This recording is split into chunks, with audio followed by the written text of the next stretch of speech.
भूर्भुवस्वः तस्य वितुरवरेण्यं भर्गो देवस्य धीमहि यो यो न प्रचोदयात्। ओम शांति शांति। ओम भूर्भुवस्वः तस्य वितुरवरेण्यं भर्गो देवस्य धीमहि यो यो न प्रचोदयात्। ओम शांति शांति शांति। ओम भूर्भुवस्वः तस्य वितुरवरेण्यं भर्गो देवस्य धीमहि यो यो न प्रचोदयात्। Om. So now let me start brief introduction. Honorable Arya Shri Ravi Gupta ji and friends, the US, the Universe of Spirituality Group again welcomes you to this fourth of 5 lectures that Honorable Arya Shri Gupta ji has kindly agreed to deliver on Swami Dayananda ji Saraswati's profound book, Satyartha Prakash, meaning the light of the truth. This book, as you know, was first published in 1875 in Hindi and later revised in 1982. The book laid down the philosophical foundation of Arya Samaj movement, advocating a return to the Vedic principles and getting rid of religious dogma, superstition, and social inequality. Specifically in the first lecture on June 14, Arya Ravidev Gupta ji gave us an overview of the book. And in his second lecture on June 28, he dealt with chapters 10 and 6 of 10 and 6 of Satyartha Prakash. These chapters emphasize the importance of righteous actions, achar, and the avoidance of undesirable actions, anachar, in one's personal life. Basically, these 2 chapters recommend that human behavior must be consistent with Manava Dharma, the religion of humanity, a spiritual and philosophical concept that transcends sectarian boundaries. Arya Ravidev Guptaji's third lecture on July 12, with chapters 2 and 3 of Satyartha Prakash, focused on the role of parents in child development, including the guidelines for conception, diets, pregnancy, early childhood. The main message there was to recognize the importance of Vedic value, the purity of lineage, and scientific spirituality. Now, chapter 3 of Satyartha Prakash, which titled as Highest Duty of Parents to Educate Their Children, and that focused on the moral, intellectual, and spiritual education of children as the sacred duty of parents, teachers, and the society. And the book also talks about Gurukul system, which is rooted in Vedic tradition. Today, Guptaji's fourth lecture will deal with chapters 4 and 5 of Satyartha Prakash. The main theme of chapter 4 is about marriage and married life, where marriage is viewed as a sacred duty and not merely a social contract. It emphasizes that one should marry within one's varna, but avoiding close blood relations to maintain genetic health and social harmony. Chapter 4 also talks about criteria for choosing a spouse, very, very important, role of brahmacharya before marriage, and the need for social reform for avoiding child marriage and polygamy, the Niyoga system, and the moral conduct, including mutual respect, restraint, and fidelity between spouses. Chapter 5, on the other hand, talks about vanaprastha and sannyasa. So it advocates traditional progression, brahmacharya, grihastha, vanaprastha, and sannyasa.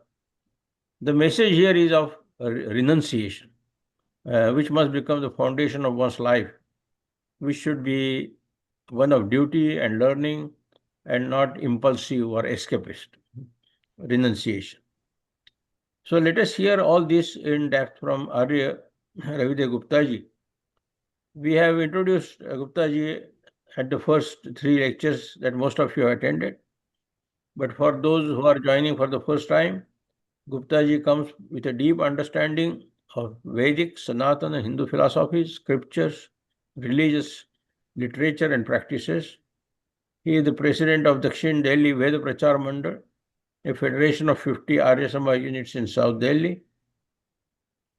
He is also a Kathakar of Vedic scriptures and epics. In his capacity as chair of Hindu Punarutthan Sangha, Gupta ji works on making Bharat a self-reliant Rashtra governed by its Sanatan traditions. Professionally, Gupta ji is a cost and management consultant and chairperson of Viputha Group of companies that provides technologies and materials to the construction industry. With this brief introduction, Gupta ji, the floor is yours. Please go ahead. Thank you. Thank you, Ramesh Deshpande ji. I'm really grateful to you for having given me an opportunity to share certain views with a galaxy of audience. And we are here for the fourth lecture in the queue. The lectures relate to an ageless scripture authored by Maharshi Swami Dev Dayanand Saraswati in the name of Satyarth Prakash. In the first lecture, we gave an idea of the preface, what he intended, what he meant to, in order to author this ageless book, just in order to bring a sort of an affinity among the whole humanity of the world. It was also coupled with an addendum known as Mat Matant Swamantavya Mantavya Prakash. In the next lecture, we dealt with the chapter 10th and 6th relating to certain subjects. In the next lecture, it was devoted to the vast spectrum of essential dictums of the education of children. The third chapter obviously related to Brahmacharya Ashram, where every child after 8 years of age has to be shifted to a Gurukul by the parents. Mandatory. And there he was there for acquiring knowledge and while strictly practicing celibacy all through. Now we come to the fourth chapter. As Ramesh ji has already told, it relates to Grihastha Ashram. आज हम जिस chapter की बात कर रहे हैं ये हम सभी के जीवन से बहुत गहरा जुड़ा हुआ है। हम जितने भी लोग यहाँ पर ऑडियंस में हैं सभी लोग गृहस्थी हैं।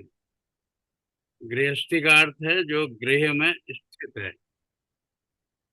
अगर मैं अपने घर में रहता हूँ तो मैं अपने घर में स्थित हूँ और गृह का अर्थ है घर। तो जो व्यक्ति पढ़ने के बाद गुरुकुल से एक तरह से वहाँ की अपनी पढ़ाई को पूरी करके आचार्य ने उसका समावर्तन कर दिया। समावर्तन is a sort of a convocation, जैसा हम यूनिवर्सिटीज में देखते हैं। तो उसके बाद में उनका आदेश है आचार्य का कि अब आपने पूरा अध्ययन कर लिया है, सारा जो भी आपको अध्ययन करना था, जिस विषय का भी करना था उसके अब आप पारंगत हो गए हो। अब आपके लिए एक ही कर्तव्य बचा है कि आप अपने घर वापस जाएं और अपने माता पिता के सहयोग से, उनकी सहमति से और स्वयं अपनी इच्छा से एक वर के लिए वधु और वधु के लिए वर, तो जो भी ब्रह्मचारी और ब्रह्मचारिणी गुरुकुल से वापस जाएंगे, ये माता पिता के लिए आवश्यक है कि वो उनके लिए शीघ्र एक जीवन साथी का चुनाव करके उसको विवाह के बंधन में बांध दें। ये विवाह का जो प्रयोजन है हमारे यहाँ पर भारतवर्ष में, इसके पीछे केवल एक ही उद्देश्य है और इस उद्देश्य के साथ में कुछ और अन्य उद्देश्य जुड़े हुए हैं। ईश्वर ने स्त्री और पुरुष को एक ऐसी शक्ति देके संयुक्त करके भेजा है और ये केवल मनुष्य जाति को नहीं, जितना भी प्राणी जगत है उसके अंदर मादा और नर, उन दोनों को एक कैपेसिटी फॉर रीजनरेशन दे के भेजा है, जिसको बोलते हैं रिप्रोडक्शन कैपेसिटी। उन दोनों के सहयोग से इस सृष्टि का निर्माण होता है और ये सृष्टि का निर्माण होता है तो सृष्टि क्रम चलता है। ईश्वर ने तो आदि काल में एक बार स्त्री और पुरुष को जन्म दिया, उसके बाद में अब ईश्वर ने उन्हीं को शक्ति दे दी है, उन्हीं को सामर्थ्य दी है और उनको स्वतंत्रता भी दी है कि वो उपयुक्त समय आने पे इस सृष्टि का निर्माण करें। तो परिवार की परिभाषा ही यही होती है कि हम जिस परिवार के अंदर जन्म लेते हैं वहाँ हम अपने माता पिता के संयोग से लेते हैं, और उसके बाद में हमारे भाई बहन उसी परिवार में आते हैं, तो एक परिवार का वातावरण बनता है, एक परिवार की निर्मित होती है। भारतीय संस्कृति में और विदेशों में एक बहुत बड़ा अंतर है। हमारे यहाँ पर परिवार की जो धारणा है वो इतनी प्रबल है कि बिना परिवार के कोई भी व्यक्ति अपने को अधूरा महसूस करता है। और संयोग से जितने लोग आज विदेश से यहाँ जुड़े हुए हैं, विशेष करके अमेरिका से, उन लोगों को मालूम है वहाँ की जो नेटिव पॉपुलेशन है उनके अंदर में ये परिवार की धारणा बड़ी कमजोर हो गई है। सारे परिवार धीरे धीरे टूट रहे हैं, आपस के अंदर है तो बॉन्डिंग नहीं है। ये सब आप लोगों ने बहुत निकट से वहाँ पे देखा है, and you have a first hand experience of all that. So we are still, I should say, blessed enough to have a family system in our country, which has been instrumental in making us survive all the onslaught through the millennia.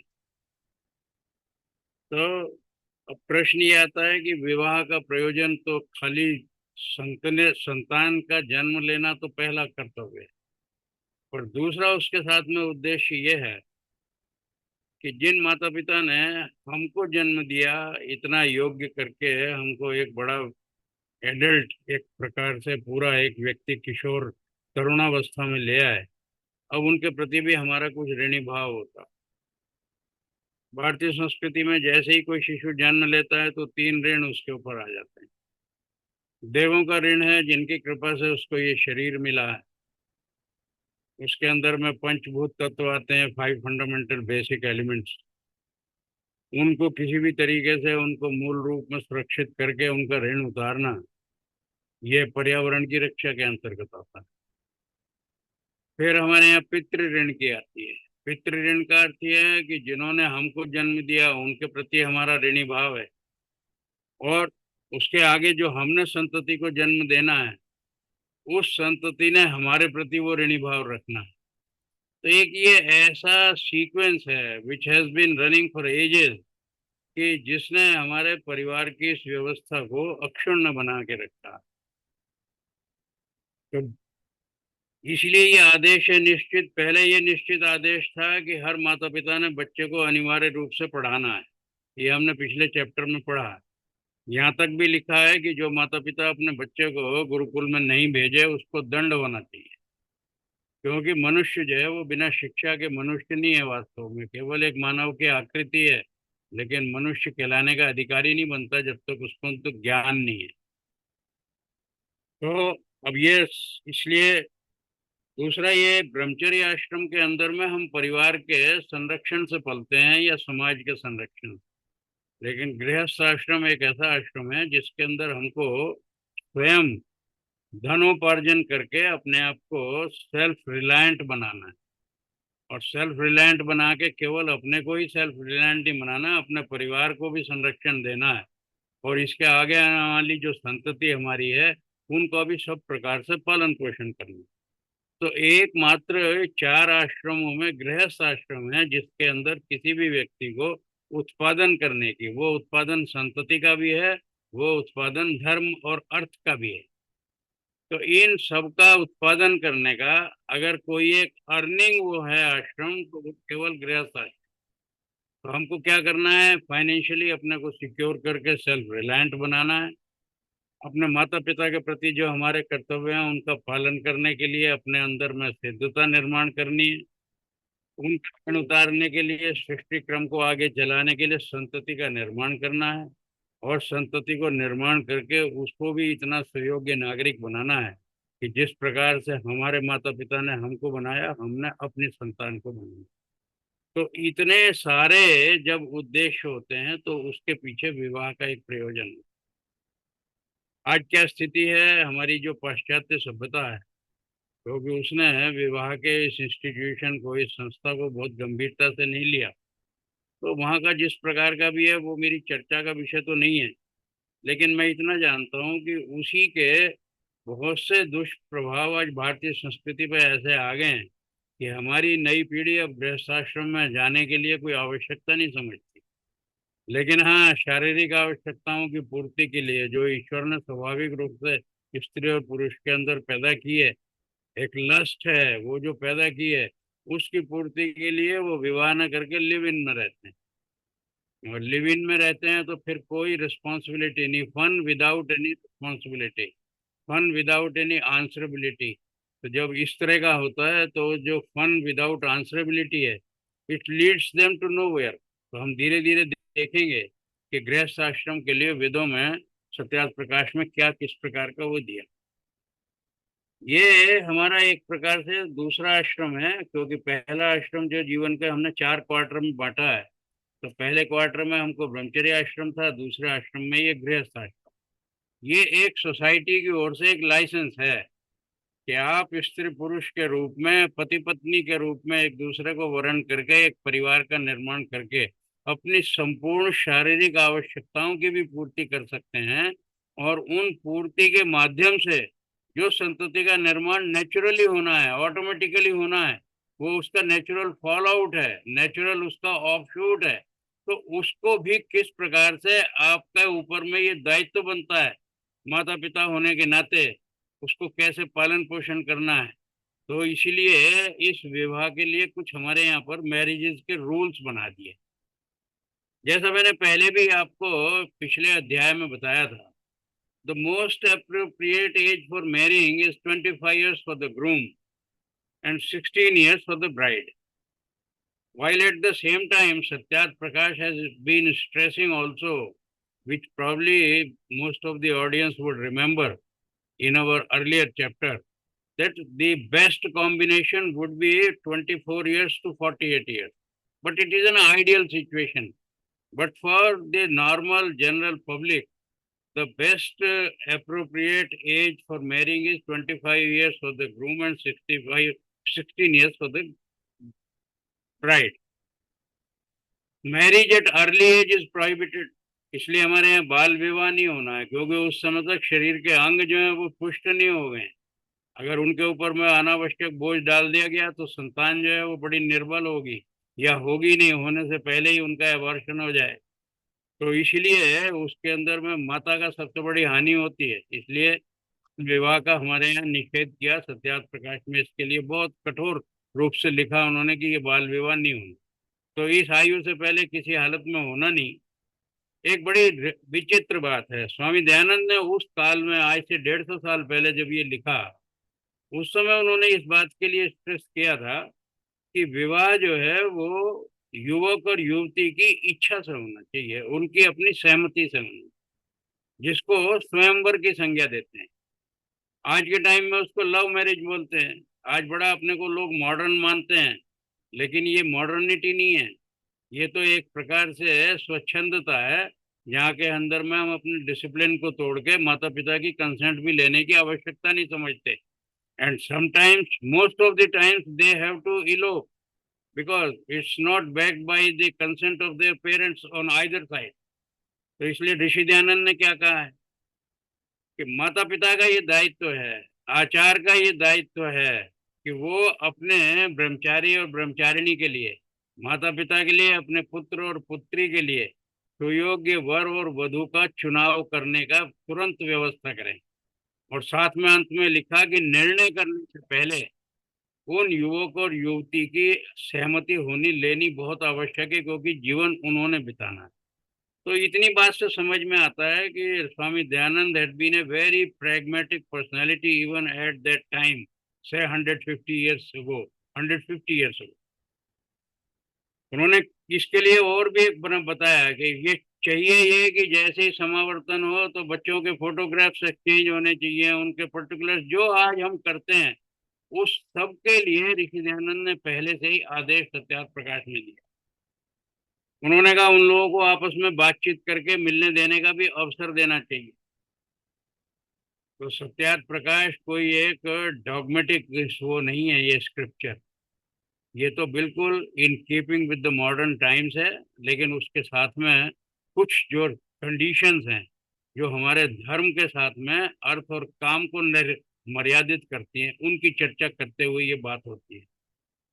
एक इसके अंदर में बड़ी विचित्र बात बताई है। उन्होंने कहा कि विवाह किसी भी कन्या का तब करना है जब उसका मेंस्ट्रुएशन स्टार्ट हुए 3 साल हो गए।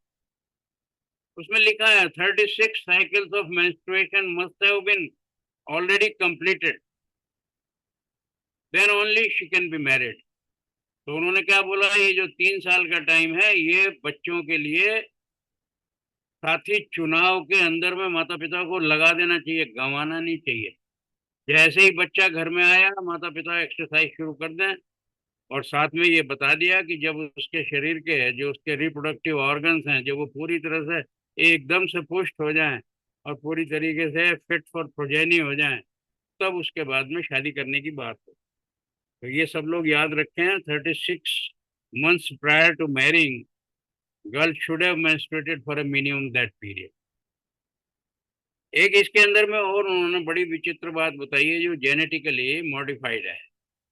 उन्होंने कहा है कि हमारे यहाँ पे जो शादी विवाह है वो सेम गोत्र में नहीं होना चाहिए।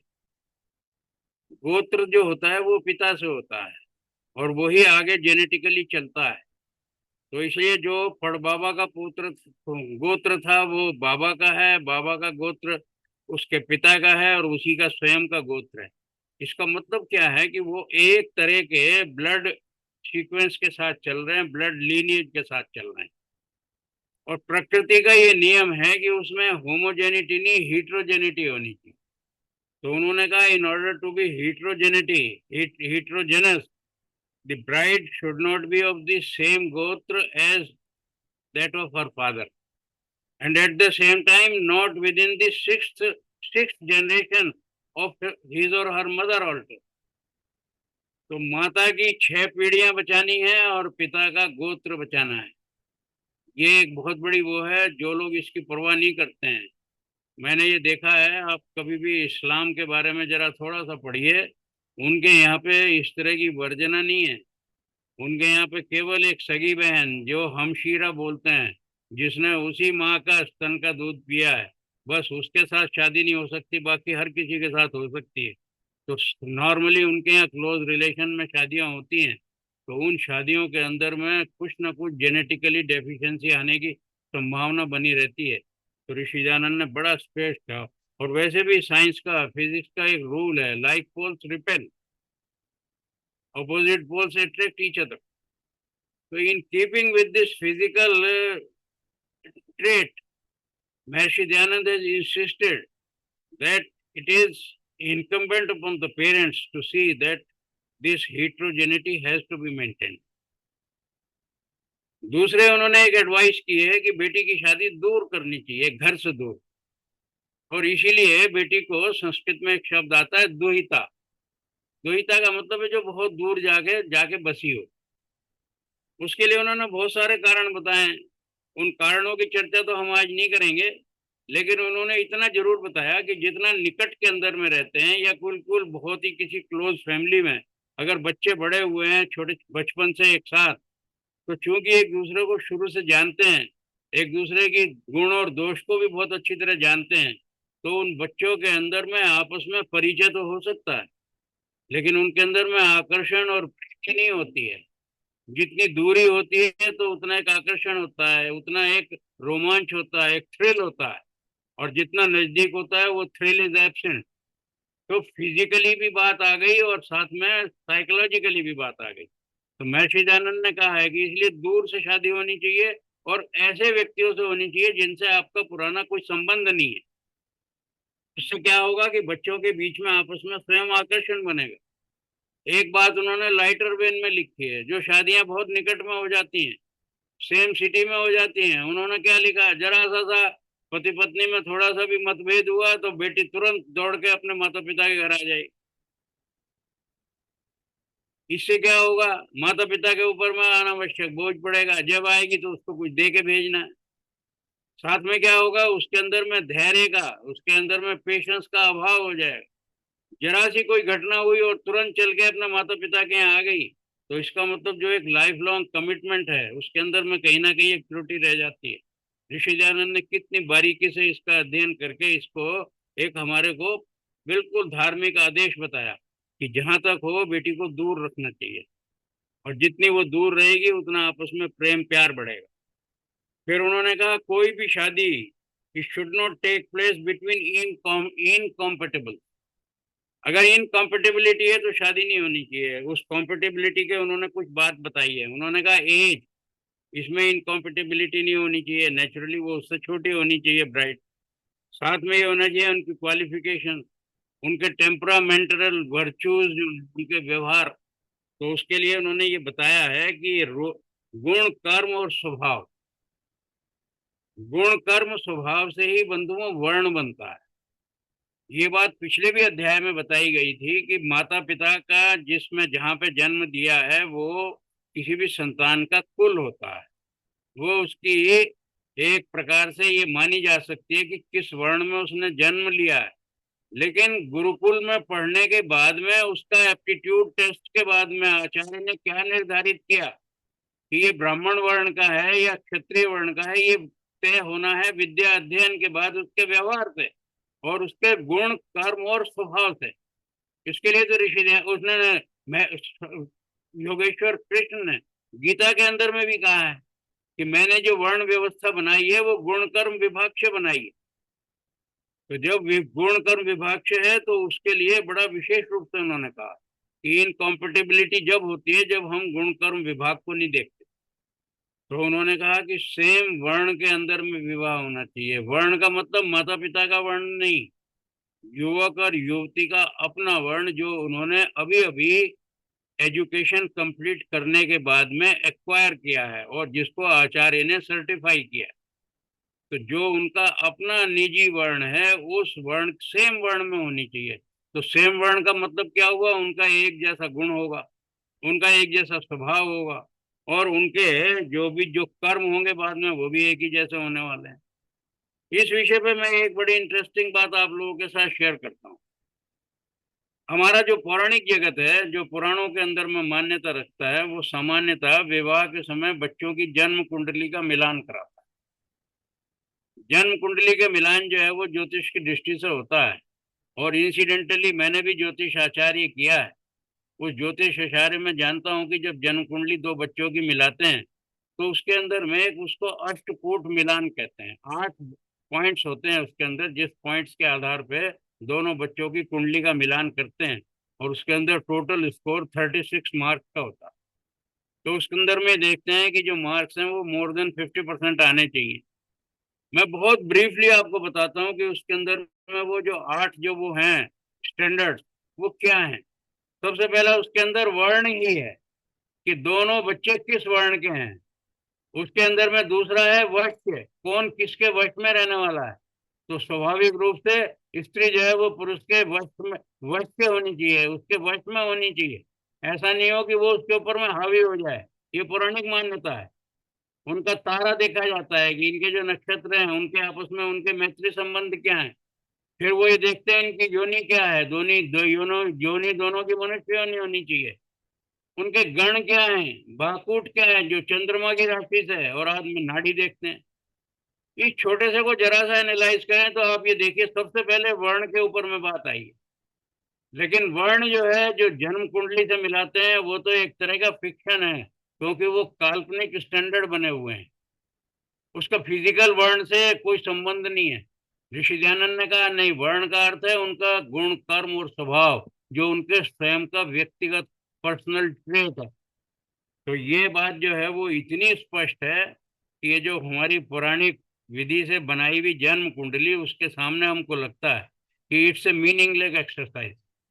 जितने भी ऑडियंस में लोग सुन रहे हैं इस बारे में जानते भी होंगे, मैं उनसे बड़ी विनम्रता से ये निवेदन करता हूँ तो वो इस विषय पर चिंतन करें कि पंडित जी द्वारा कुछ हमारे फिक्शनल जो हमारे स्टैंडर्ड्स बने हुए हैं उसके 36 गुणों का आकलन करना ज्यादा साइंटिफिक होगा, या बच्चों के पर्सनल ट्रेट्स को किसी भी तरीके से कोरिलेट करके इवेल्युएट करना ज्यादा साइंटिफिक होगा और बच्चों के लिए न्याय होगा। इसके लिए माता पिता होने के नाते हम लोग विचार करें। इसके बाद में स्वामी जी ने ये कहा है कि जो उनका अपना वर्ण है, मैंने बता दिया कि वो जन्म का नहीं है, उनका अपना है। और साथ में उन्होंने एक और बात कही है इसको स्पष्ट करने के लिए। संतान का जन्म माता पिता के रज और वीर्य से निर्माण होता है। उन्होंने कहा केवल रज और वीर्य से वर्ण नहीं बनता है। ऋषिदानंद ने तो इसका बड़ा एक जैसे क्या है ना बायोलॉजिकल फैक्ट बताया। उन्होंने कहा रज और वीर्य से अगर निर्माण होता तो स्वाभाविक है कोई आदमी अगर धर्म परिवर्तन भी करता है तो ब्राह्मण तो फिर भी ब्राह्मण ही रहना चाहिए, लेकिन हम तो नहीं मानते हैं। इसीलिए नहीं मानते हैं कि उसका जो गुण और कर्म है और स्वभाव है वो बदल गया। तो बात वही है जो वेदों में ऋषि दयानंद ने कही है, लेकिन लोग हम उसको खाली उनके कहने की बात को एलर्जी मान के अपनी मान्यता को करते हैं, लेकिन अगर साइंटिफिक बेसिस है तो वो ऋषि दयानंद ने स्पष्ट किया। उन्होंने साथ में ये कहा है कि उन दोनों का जो वर्ण है उस वर्ण के अंदर में भी एक ग्रेडेशन है। ब्राह्मण वर्ण को सर्वश्रेष्ठ वर्ण माना है, उसके बाद में उसका क्षत्रिय को माना है, फिर उसके बाद में वैश्य को माना है और सबसे बाद में शूद्र को माना है। तो ऋषिदानंद ने इसके अंदर में ग्रेडेशन किया कि ये जो वेरिंग क्वालिटीज हैं इसके अंदर में ये देखना चाहिए कि सक्सेसिव ऑर्डर में होना हमारे ये चुनाव होना चाहिए। लड़की के लिए जो चुनाव हो वो वर उससे उत्तम वर्ण का हो तो ज्यादा उत्तम है, और नहीं है तो कम से कम उस वर्ण का तो हो जिस वर्ण की है, उससे निम्न वर्ण का नहीं होना चाहिए। इसका मतलब यह है कि ब्राह्मण कुल की जो कन्या है वो अगर उसका पुत्र ब्राह्मण वर्ण का दीक्षित हो गया है तो उसके लिए जो वधु है वो ब्राह्मण वर्ण की ही होनी चाहिए। और इसी प्रकार से जो कन्या ब्राह्मण वर्ण की है अध्ययन के बाद, उसके लिए भी जो वर है वो ब्राह्मण वर्ण का होना चाहिए। क्षत्रिय वर्ण की कन्या उसके लिए ब्राह्मण वर्ण का हो जाए तो कोई कठिनाई नहीं है, और इसी प्रकार से वैश्य वर्ण के लिए उसके लिए क्षत्रिय वर्ण हो जाए तो कोई कठिनाई नहीं है। तो ऋषि दयानंद का यहाँ पर आप ये देखिए कितनी मॉडर्न अप्रोच है। उन्होंने इसको इंटरकास्ट मैरिजेस अपनी आशीर्वाद दिया है। जिसको हम इंटरकास्ट बोलते हैं ये इंटर वर्ण होता है, कास्ट नहीं होता, क्योंकि कास्ट तो सबकी ह्यूमैनिटी है। इन सब चीजों को बहुत बारीकी से समझने की आवश्यकता है। केवल यहाँ गृहस्थ आश्रम की बात हो रही है इसलिए मैं वर्ण की बात कर रहा हूँ। उन्होंने फिर बाद में ये बताया कि जो ये चार वर्ण हैं इन चारों वर्णों के अपने कुछ लक्षण होते हैं, इनके अपने कुछ गुण होते हैं। इसको बहुत डिटेल में तो पढ़ने के लिए मैं सब लोगों से यही प्रेरणा करूंगा कि वो सत्यार्थ प्रकाश को स्वयं डिटेल में पढ़ें। लेकिन मैं इतना बता रहा हूँ कि ऋषि दयानंद ने ब्राह्मणों के लिए 15 गुणों का विधान किया है कि उनके अंदर 15 तरह के गुण के लक्षण होने चाहिए। क्षत्रियों के लिए उन्होंने 11 तरह के गुणों की चर्चा की है, वैश्यों के लिए 7 तरह के गुणों की चर्चा की है, और शूद्र के लिए केवल एक गुण की चर्चा की है कि सेवा भावी होना चाहिए। ब्राह्मण के जितने भी गुण हैं उन गुण के अंदर में एक इंसिडेंटली मैं आपको जो बता रहा हूँ, ये माना जाता है कि ब्राह्मण का काम सिर्फ दान लेना है। ऋषि दयानंद ने कहा वेदों का यह आदेश है कि ब्राह्मण को दान लेना ही नहीं है, दान देना भी है। और आज का जो ब्राह्मण समाज है इस बात को एकदम इसकी अवहेलना करता है, और they are basically defying the tenets of the Vedas. ब्राह्मण का काम सामाजिक कार्य के लिए अपनी आजीविका के लिए दान लेना भी है, और उसी दान राशि को अपनी आवश्यकता पूरी करके जितना भी उसके पास में सरप्लस है उसको समाज के कल्याण के लिए दान देना भी है, तभी वो ब्राह्मण कहलाता है। और अगर वो केवल लेता ही लेता है, देता नहीं है, तो फिर वो ब्राह्मण देवता नहीं रह गया, वो ब्राह्मण लेवता हो गया। इसी प्रकार से उन्होंने क्षत्रिय के लिए बड़ा सुंदर एक उपमा दी है। उन्होंने कहा कि हम गणेश जी का अभिनंदन करते हैं। हम सभी लोग जब करते हैं कोई भी कार्य आरंभ करते हैं तो कहते हैं ना श्री गणेश करते हैं कार्य का। ऋषि दयानंद ने वेदों की मान्यता को स्पष्ट करते हुए कहा कि हम जितने भी प्रजाजन हैं, जितनी मानव जाति है, ये एक गण है, और इन गण का जो ईश है वो गणेश है। तो देखा जाए तो सारी दुनिया का जो गणेश है वो परमात्मा है। लेकिन जब देश की बात करते हैं तो किसी भी देश के अंदर में वहां की जो प्रजा है, डेमोक्रेटिक सेटअप है, उनका जो राजा है वो उनका गणेश है। और साथ में उसके लिए कहा कि गणेश को विनायक भी बोलते हैं। तो विनायक किस लिए बोलते हैं कि वो विशेष नायक है, विशिष्ट नायक है। नायक का मतलब है लीडर, सारे प्रजाजनों का जो विशिष्ट नायक है वो विनायक है। उनका सबका वो स्वामी है, और स्वामी होने के नाते में उनका साथ में उनका पिता भी है, उनका संरक्षण करता है, उनके कल्याण का ध्यान रखता है। तो इसलिए राजा का और प्रजा का संबंध पिता और पुत्र का होता है, तो वो उनका गणेश भी है।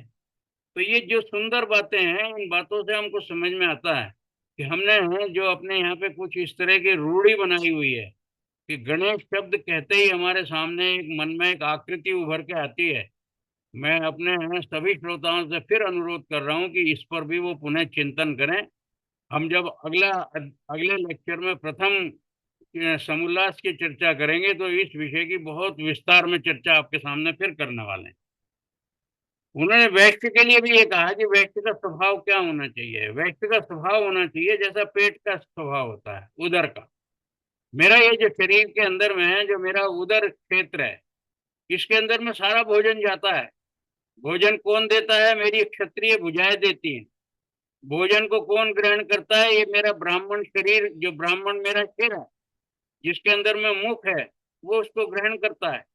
तो मेरे शरीर का ब्राह्मण क्षत्रिय भुजाओं के द्वारा दिए हुए भोजन को स्वीकार करके उसको पाचन योग्य अपने दांतों के माध्यम से बना के अपनी जिह्वा के माध्यम से उदर को दे देता है। उदर क्या करता है? वो वैश्य है मेरे शरीर का, उसने उस सारे के सारे आहार को पचाना, और उसका जब डाइजेस्टिव ऑर्गन्स जो है, जब उसके ऊपर में सारे जितने भी वो हैं हार्मोन्स उसके ऊपर में जब चार्ज होते हैं, तो वो सारे शरीर को उसका पकाया हुआ जो रस है उसको रक्त के रूप में देकर सारे शरीर को भेजता है।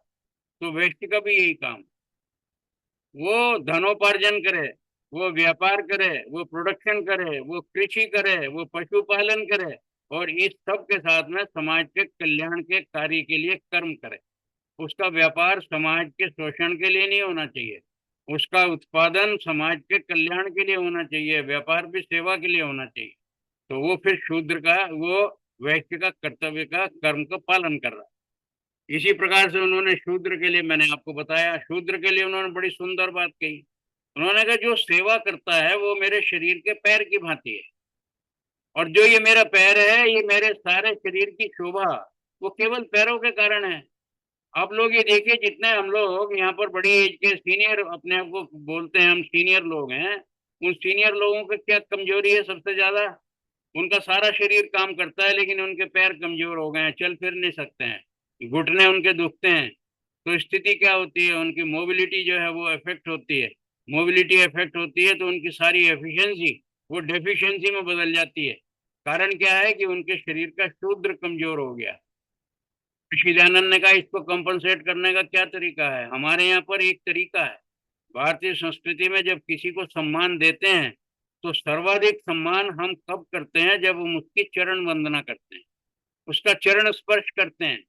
इसका अर्थ यह है कि समाज का प्रत्येक वर्ण शूद्र वर्ण का भी सम्मान करे, इस प्रकार से सम्मान करे जैसे कि चरण वंदना होती है, और इसलिए हम उनको चरण कमल भी बोलते हैं। तो सारा समाज उनका पोषण करे, वो समाज की सेवा करें और समाज उनकी सेवा करे। ये शूद्र का और अन्य द्विज वर्णों का आपस का संबंध है। फिर उन्होंने एक बात और कही कि ये जो अध्ययन की बात है, ये केवल ब्राह्मणों के लिए नहीं है, समाज के तीनों वर्णों को, क्या चारों वर्णों को पढ़ना ही है। ये पिछले चैप्टर में हम सुन चुके हैं। उन्होंने कहा है कि हर वर्ण का बच्चा, जो माता पिता के वर्ण का जो भी, जब तक उसका वर्ण है, हर वर्ण का बच्चा गुरुकुल जाएगा। गुरुकुल में जाके पता लगेगा कि पढ़ने में किसकी रुचि नहीं है। जिनकी रुचि पढ़ने में बिल्कुल ही नहीं है, वो गुरुकुल के पास, वहां से गुरुकुल में आचार्य से केवल आशीर्वाद लेंगे कि तुम्हारे हृदय के अंदर में सेवा की भावना हो, तो बाकी जितने लोग पढ़ लिख के विभिन्न कर्मों को करेंगे तुम उनके सहयोगी के रूप में काम करना। तो शूद्र का अर्थ कोई निम्न वर्ण नहीं होता है। तो यहाँ पे भी उन्होंने ये कहा कि पढ़ना तो सबको है, अगर वैश्य पढ़ेंगे तो व्यापार की वृद्धि होगी, क्षत्रिय पढ़ेंगे तो राज्य व्यवस्था के अंदर में गुणवत्ता आएगी, ब्राह्मण पढ़ेगा तो फिर ग्रंथों का पठन पाठन अधिक होगा, शिक्षा की ज्यादा समुचित व्यवस्था होगी, और समाज के अंदर सब वर्णों के पढ़ने की सुविधा बनेगी। तो इसलिए पढ़ना हर एक किसी का जरूरी है। जिसको पढ़ने का बिल्कुल स्वभाव ही ईश्वर ने देके नहीं भेजा, बुद्धि भी विकसित करने की भेजी, वो शूद्र वर्ण का होके बाकी सबका सहयोगी के रूप में काम करे। फिर उन्होंने ये कहा है कि हमारे जो ये चारों वर्ण हैं, इन चारों वर्ण के अंदर में एक दूसरे के लिए बहुत सम्मान की भावना होनी चाहिए। जैसा मैंने अभी आपको बताया कि हर एक एक दूसरे का सम्मान करे, इस प्रकार से सम्मान करे जैसे कि मेरे शरीर के अंदर में जितने अंग हैं वो आपस में एक दूसरे के साथ में संघर्ष नहीं करते हैं। They are not in conflict with each other, they work in unison. सारे लोग मिलके बिल्कुल एक कोऑपरेटिव सोसाइटी की तरह ये हमारा सारा शरीर चलता है। मैं बोल रहा हूं तो मेरी जिह्वा भी काम कर रही है, मेरा मस्तिष्क भी काम कर रहा है। आपसे बात कर रहा हूं तो मेरी वाणी इसके अंदर में ठीक से काम कर रही है। आप सुन रहे हैं, आपके श्रोत्र काम कर रहे हैं। शरीर के अंदर में मेरा हृदय चल रहा है, मेरा लीवर निरंतर काम कर रहा है। मेरे अंदर जितने भी शरीर के अंग हैं वो सारे 24/7 काम कर रहे हैं।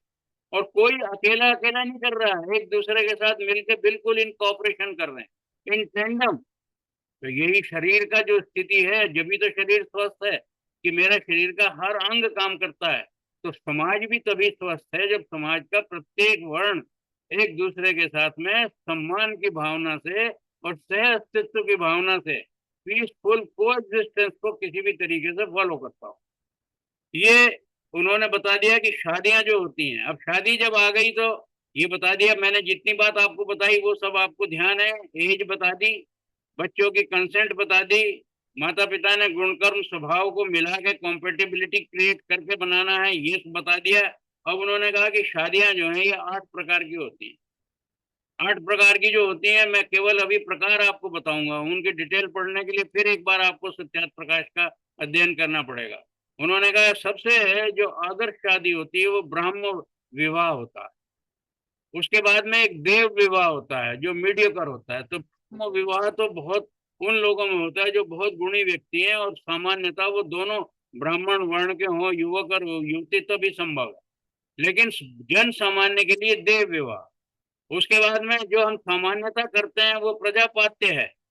और उसके बाद में जो निकृष्ट श्रेणियां हैं वो आप गिन लीजिए, उसमें आर्ष श्रेणी है, असुर श्रेणी है, गांधर्व श्रेणी है, ये घटिया मानी है। और इसके बाद में एक राक्षस विवाह है और एक पैशाचिक विवाह है। ये तो बोला गया है कि ये बहुत ही घृणित और नीच तरह के विवाह है।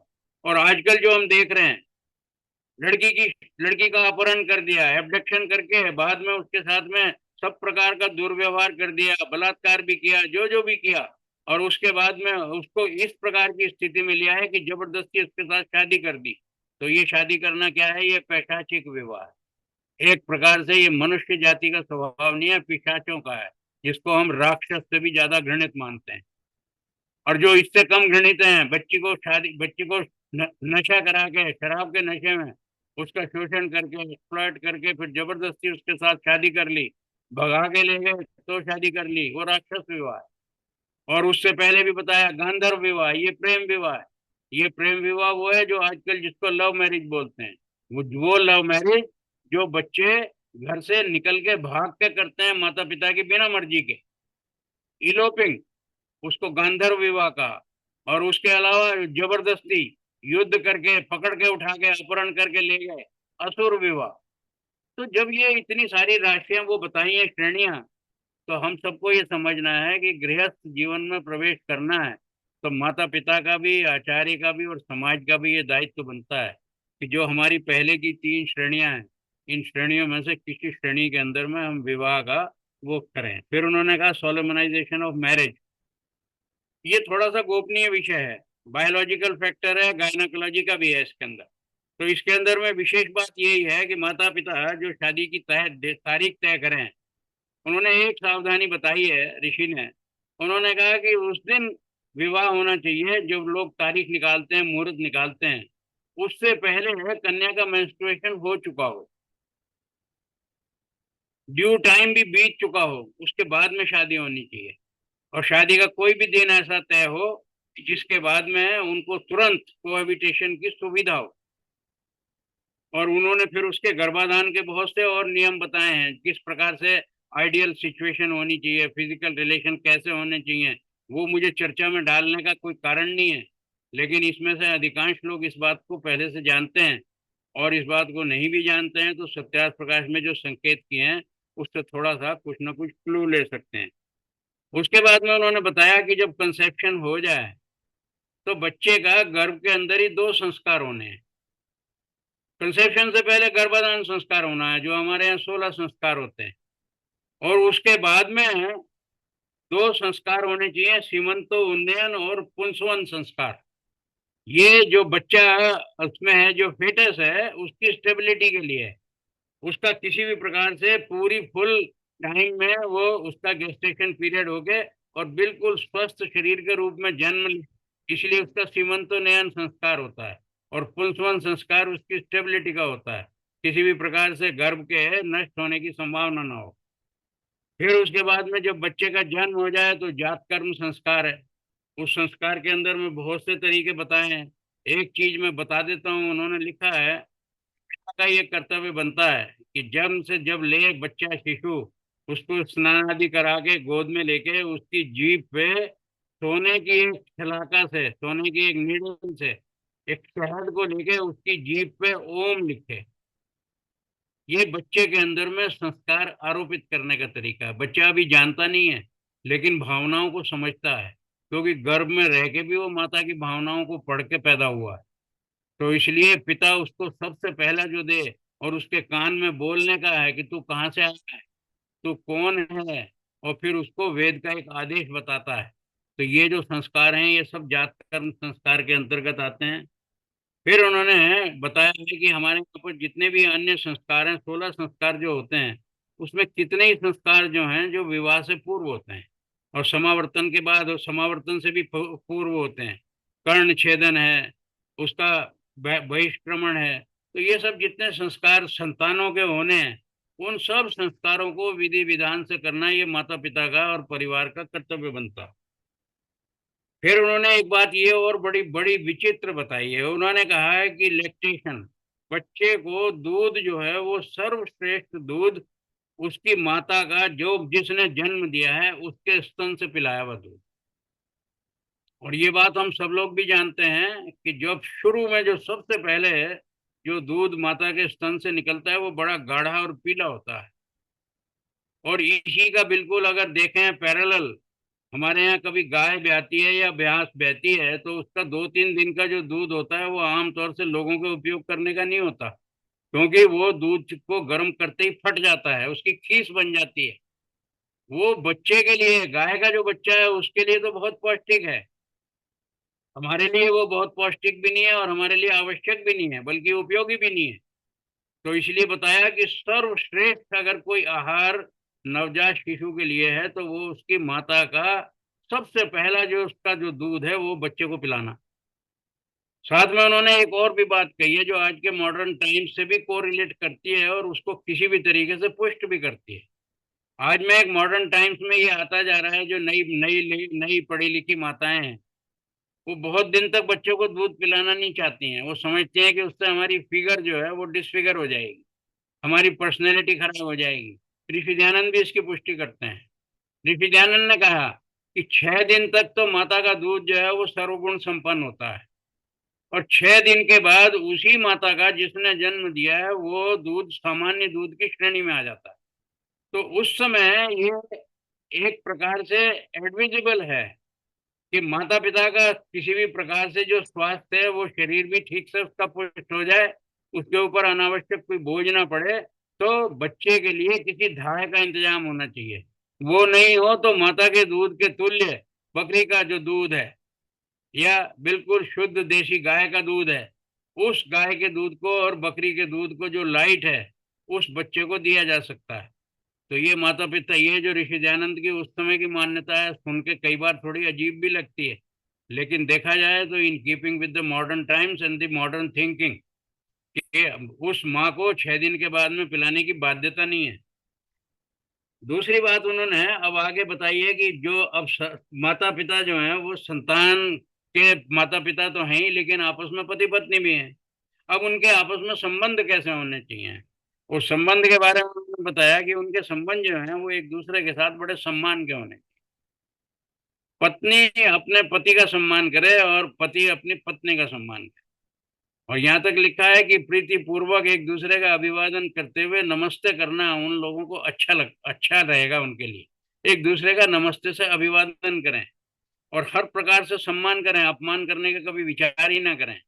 और साथ में ये भी बता दिया कि कोई भी पत्नी पति की किसी भी प्रकार से संपत्ति नहीं होती है, वो उसकी सहयोगी होती है, उसकी सखा होती है। क्योंकि उन्होंने फेरों के अंदर में सप्तपदी में सबसे अंत में एक मंत्र बोला है कि अब हम सखा हो गए हैं। और जब सखा हो गए हैं तो इसका मतलब यह है कि जीवन साथी हो गए। साथी का मतलब छोटा बड़ा नहीं होता, घटिया और श्रेष्ठ भी नहीं होता है। तो दोनों के दोनों बराबर सहयोगी हो गए, एक गाड़ी के ऐसे पहिए हैं कि उन दोनों ने मिलकर गाड़ी को चलाना।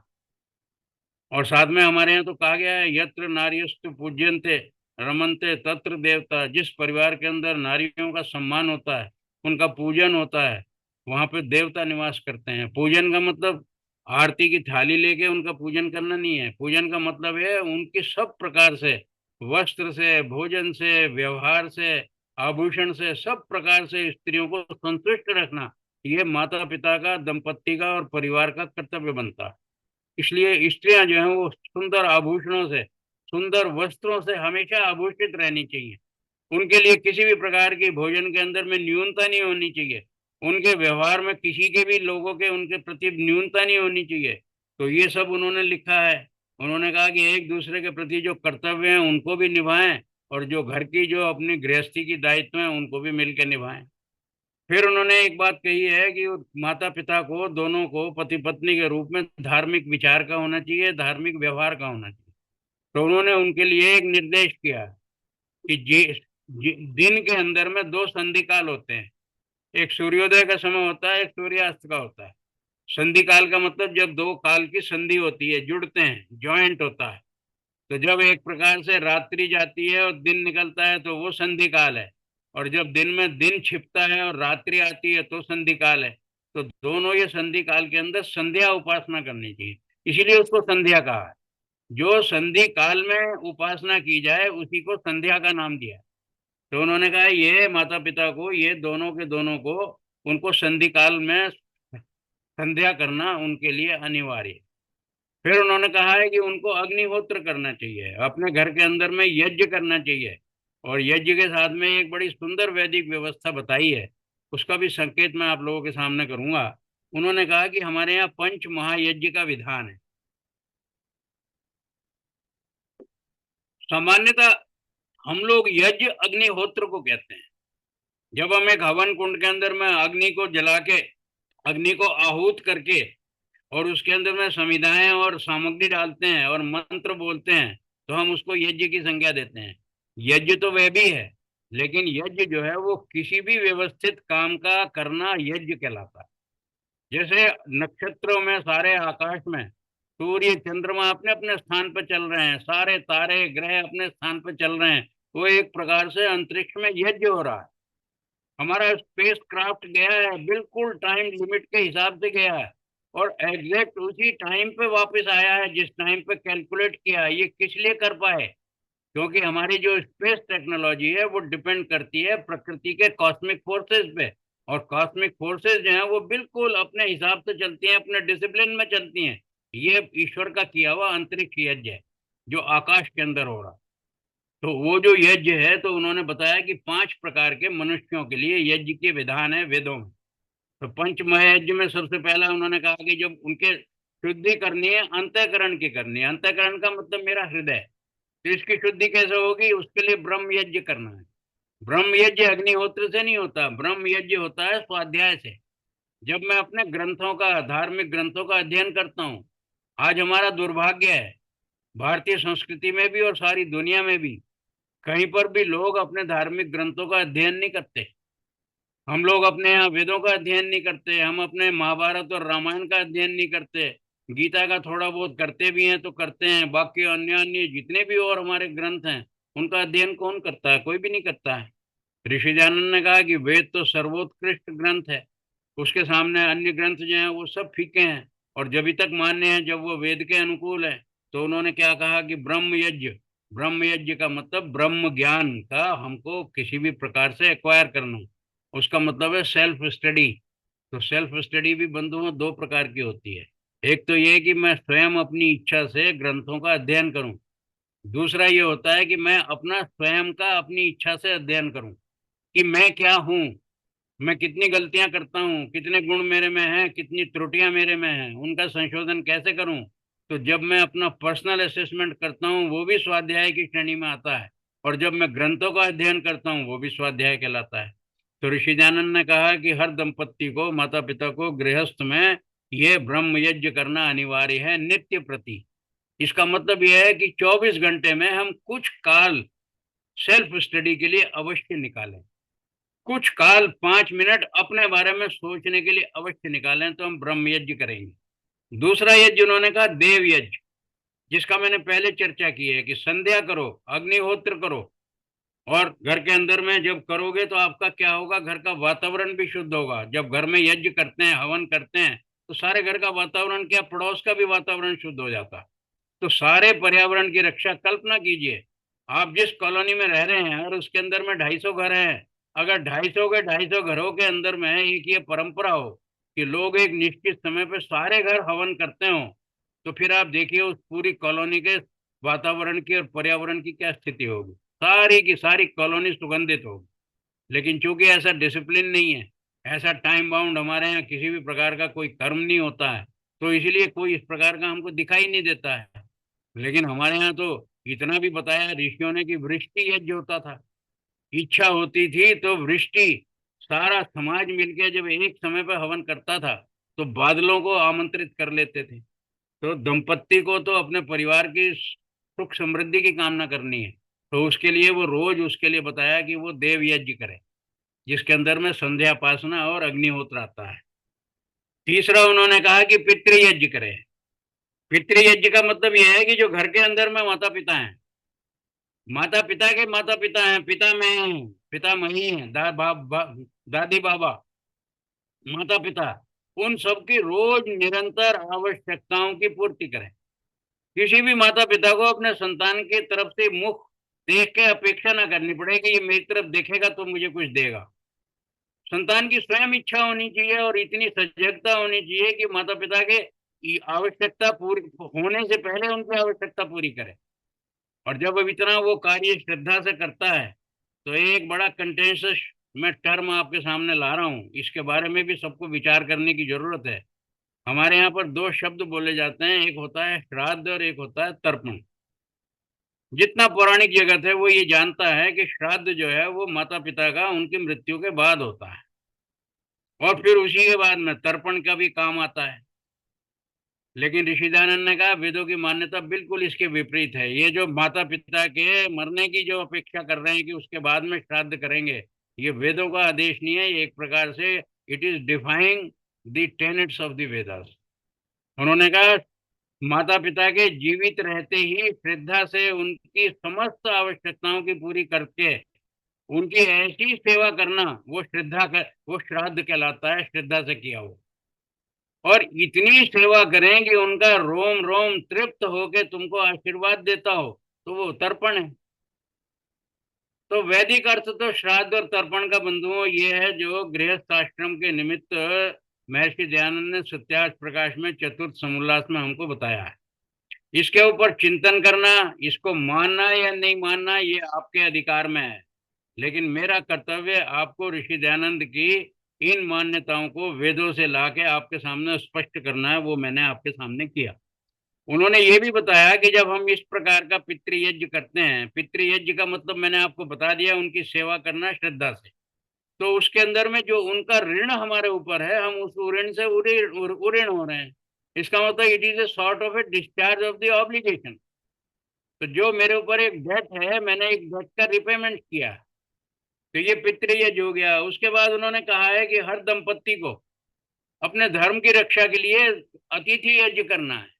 अतिथि का मतलब है जिसके आने की कोई तिथि नहीं है। अचानक घर में कोई व्यक्ति आया है, हमारा परिचित हो सकता है, कोई श्रेष्ठ ब्राह्मण हो सकता है, कोई सन्यासी हो सकता है, कोई संबंधी हो सकता है। अगर कोई भी व्यक्ति मेरे यहाँ आ गया है, तो मेरा ये कर्तव्य बनता है हर दंपत्ति का, माता पिता, उसका पति और पत्नी का, कि वो उस अतिथि का सब प्रकार से सम्मान करे। और सम्मान करने के बाद में उनकी सेवा करते हुए उनका जो भी उनकी आवश्यकता हो, भूखे हो तो उनके लिए भोजन की व्यवस्था करें। उनके पास वहां पे जब आपके पास रुके हो, लगे कि उनके पास वस्त्र आदि की व्यवस्था नहीं है तो वो करे। तो अतिथि की सेवा करना अतिथि यज्ञ कहलाता है। फिर एक अंत में जो पंच महायज्ञ का बताया कि ये भी रोज की उसमें डेली कोर्स में आता है। ये जो चार मैंने आपको बताया ये भी डेली कोर्स में है। और पांचवा क्या है, जिसको बोलते हैं बलि वैष्णो देवी। उन्होंने कहा ये सारी सृष्टि के अंदर में मनुष्य जाति एकमात्र ऐसी जाति है जो समर्थ है, जो सामर्थ्य रखती है।